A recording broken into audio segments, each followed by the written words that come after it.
before I go ahead and share what I know about the interactions between, on the one hand, the United Nations, and the other hand, the African Union, in peace and security, I would like, and I'm sure you will agree with me, to remind to all of you that the United Nations consider states as being the number one responsibles of their own security and peace. This is a sovereign responsibility of our different states. So states should give themselves all the necessary means to make sure that they guarantee the peace, the security of their citizens. But states should also be aware of the fact that their security and their peace are intrinsically linked to the ones of their neighbors. Therefore, they also have the responsibility to create the channels of collaboration with their neighbors so that together they can tackle collectively their peace and security concerns to guarantee what we call the collective security. So national responsibility and regional responsibility. But states should also understand that beyond these regions, their security rely on the continent they belong to. For our case, it's Africa. So efforts should be done at the national level, the regional level, but also at the continental level.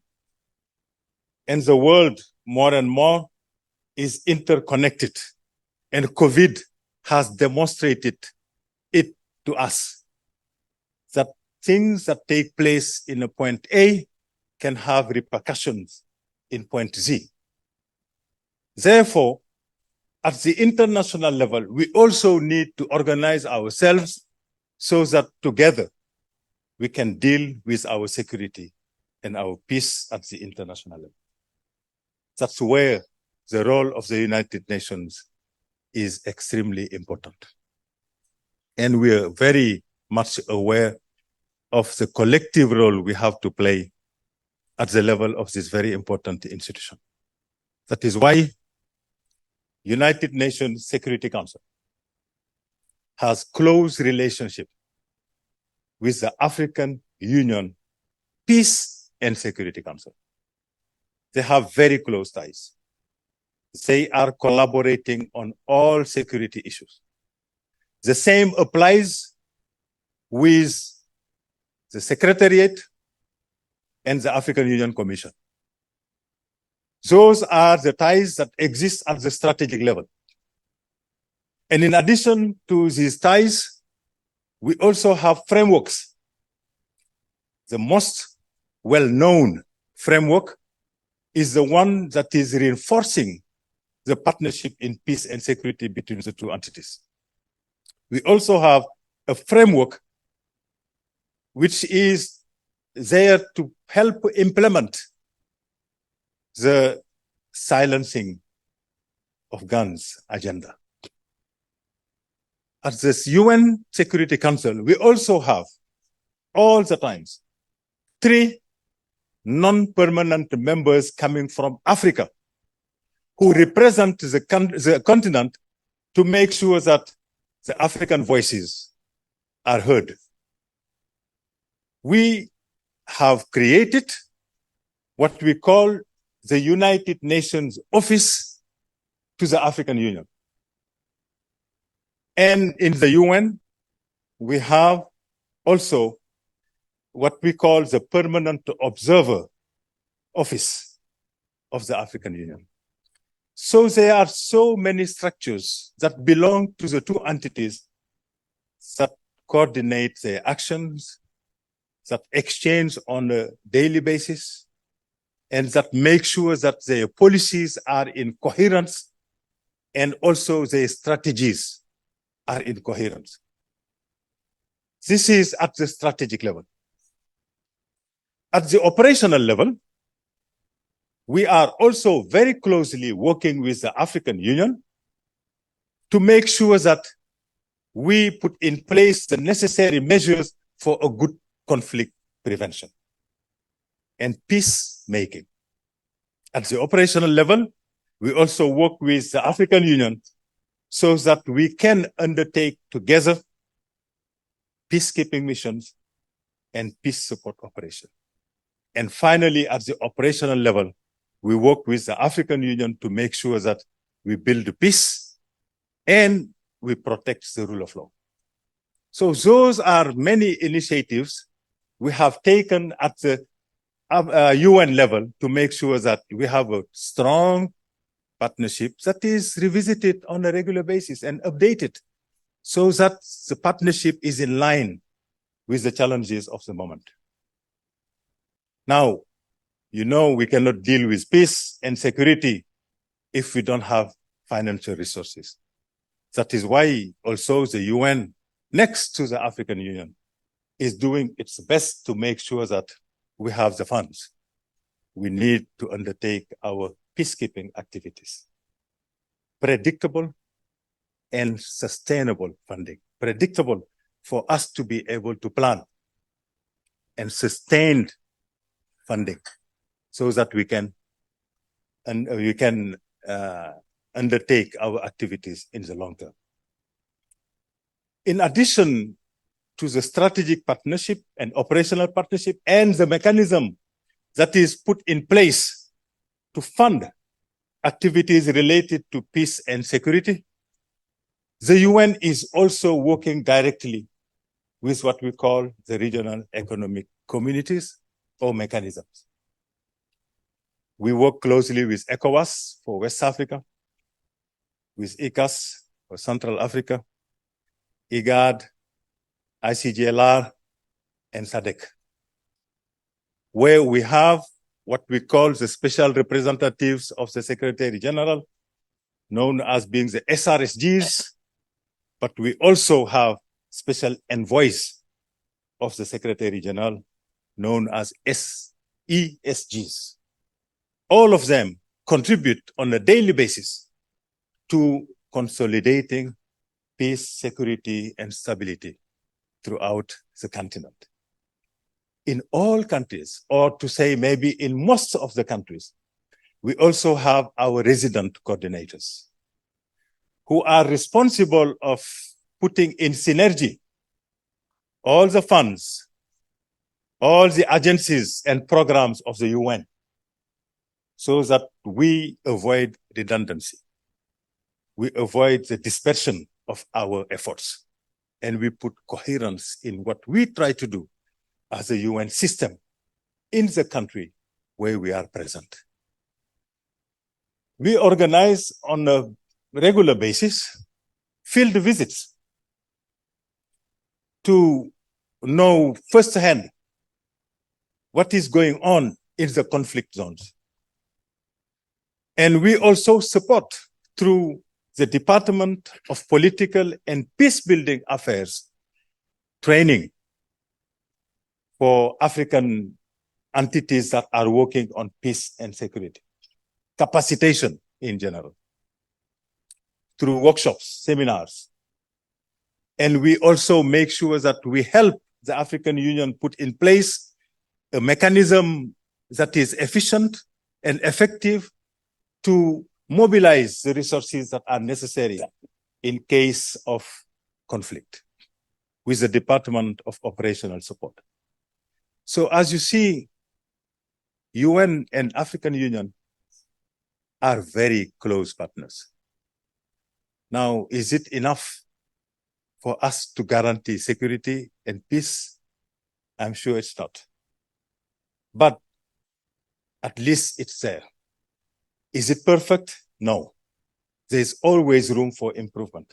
And I hope that our interaction today will be an excellent opportunity for all of us to learn from each other and see how we can project ourselves in the best conditions in the future. I will also focus on some efforts done by the United Nations to make sure that Africa is in peace. Unfortunately, most of our peacekeeping missions are taking place in Africa. This means that, yes, most of the problems are in Africa. So we need also to ask ourselves the right questions. Why are most of the peacekeeping missions taking place in Africa? What can we do as Africans to make sure that this reality is changed? We do not have conflict that will mobilize the international community on a daily basis. We have our responsibility. It's a question we can discuss later on. But whenever the continent needs to be supported by the international community, in general, the United Nations are present. In the last decade, or a little bit more, we have created, for example, in 2011, the United Nations Interim Force in Abyei, in UNISFA. Abyei is a box between Sudan and South Sudan that is disputed by the two countries. And this dispute was about to lead to a violent crisis between the two countries. And the United Nations created an interposition force to make sure that this conflict is not taking place. It's a good initiative. In the same year, the UN also created the United Nations mission in South Sudan, which is contributing to keeping the situation as at least it was, to not deteriorate and to save civilians' life. In 2013, the UN created MINUSMA. MINUSMA is a very challenging mission. We can debate about it, I am sure, with the last developments that took place. You're all aware of the fact that the Malian government has asked the UN to leave, and we can discuss that. And 1 year later, in 2014, the UN created MINUSCA in Central African Republic. So I think the UN might not be responding all the times, but the UN has responded in general to the African needs by deploying missions. Now, are these missions fulfilling the requests or the expectations of the population? This can be debated too. And the UN has also supported the African Union in Somalia with the United Nations Assistant Mission in Somalia, supporting the UN Assistant Mission in Somalia, assisting the African Mission in Somalia, AMISOM. And we have also what we call the United Nations Office in Somalia, supporting AMISOM. So those are the initiatives that are taken by the United Nations to support Africa in dealing with peace and security. Now, what can we, as next generation of African leaders, what can we do to make sure that we add value to what the UN is doing, to what African Union is doing, and to what all our respective countries are doing? I think that each one of us, wherever he or she is, or wherever she or he is serving, needs to remember that all the citizens have this extremely important responsibility to participate on a daily basis to the stabilization and to the security and peace of our different communities. And to do so, I'm not asking us to be perfect because we are human beings. We will never be perfect. But we can be exemplary in the role we are playing. Exemplary in the model of leader we are. In the posture we have. In the way we lead the institutions that are under our responsibility. To inspire those who are under our supervision with the words, but also with the attitude.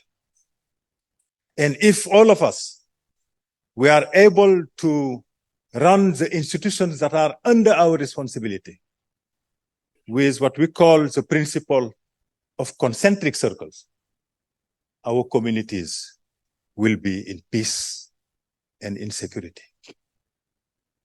And I would like to share some thoughts about this. To me, based on the small experience I have, I think it's not today about anymore us as leaders, but it's about those we are leading. Leadership is not about the leaders, it's about those the leaders are leading. Are we caring for them? Are we there for them when they need us? Do we respect them? Do we make sure that the resources that are put in place for our institutions are managed the proper way with the right transparency, so that people can feel that they are full members of the institution and they can develop an ownership without which there is no success in any of our institutions. So the role of each one of us is key.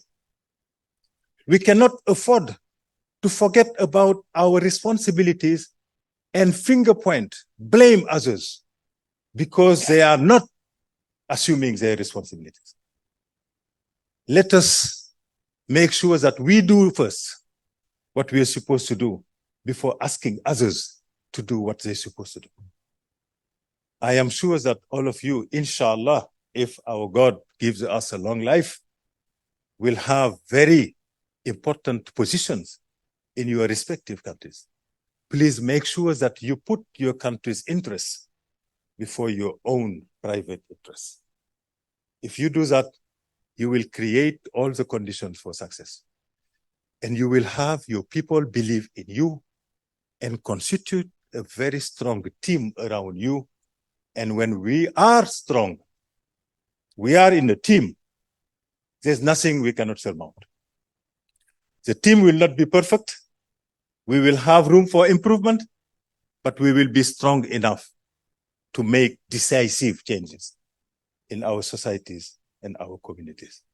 And we will create the conditions for Africa to not always be the continent where things are not going right, where the international community will spend most of its time trying to extinguish the fire. It is our responsibility. We owe it to ourselves. We owe it to our subordinates and working colleagues. We also owe it to our families, to our communities, and to our countries, and to the humanity, because we are all citizens of the world. Beyond the responsibilities we have in our respective countries, we also have an international responsibility, because we are all citizens of the world. What can we contribute? What can we leave as a legacy in our respective area of responsibility, in our domains of expertise? This is the only thing, the legacy that will remain when we are not here anymore. And legacy does not fall from the sky. We need to make it. We need to invest in it so that when we are gone, we leave a legacy. Those who have a legacy are always remembered. Let's try to have a legacy, guys. It's extremely important. It's not impossible. And I will finish. I don't know how well I'm doing time-wise, but I will finish just asking all of you to remember that there is one aspect within our communities we do not pay attention to enough. Is the mix we need to create between men and women to make sure that men and women are given the same chances to serve their communities, their societies, their countries. If we continue to leave women, to put women aside, and try as men to be the only ones deciding and trying to make things happen, we might have results, but they will be very marginal. The future of the world relies on also our capacity to make sure that we are rightly mixed without any discrimination, without inequality, inequity. If we do that, we improve our collective intelligence, and there's nothing we will not be able to surmount.